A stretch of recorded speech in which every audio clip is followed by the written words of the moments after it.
এক ছিল ছোট্ট গ্রাম, নাম তার ফুলডাঙ্গা। সেই গ্রামে থাকত এক অদ্ভুত দম্পতি, স্বামী ওভাগা আর তার বউ মিনি। গ্রামের সবাই ওভাগাকে বলতো ওভাগা, কারণ সে একটু বোকাসোকা, কিন্তু মনটা ছিল সোনার মতো।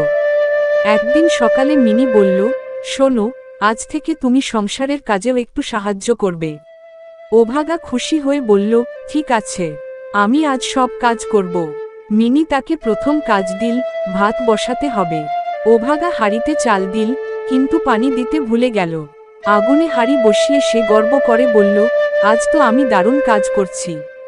কিছুক্ষণ পর হাঁড়ি থেকে ধোঁয়া উঠতে লাগলো, আর পুড়ে গেল সব চাল। মিনি এসে দেখে মাথায় হাত। এ কি করেছ?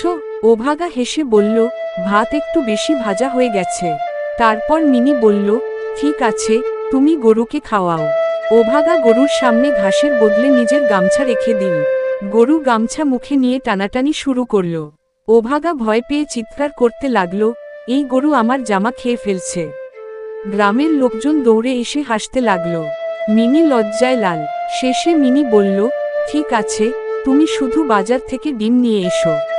ওভাগা বাজারে গেল।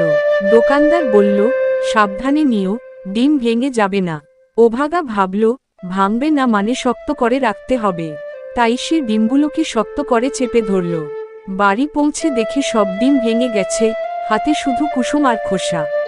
মিনি রেগে গেলেও শেষে হেসে ফেলল। সে বুঝল, ওভাগা বোকা হলেও তার চেষ্টা সত্যি। ওভাগা লজ্জা পেয়ে বলল, আমি পারি না ঠিকই, কিন্তু তোমাকে খুশি করতে চাই। মিনি মৃদু হেসে বলল, তাহলে একটা কাজ করো, আমাকে ভালোবাসো, আর বাকি কাজ আমি সামলে নেব।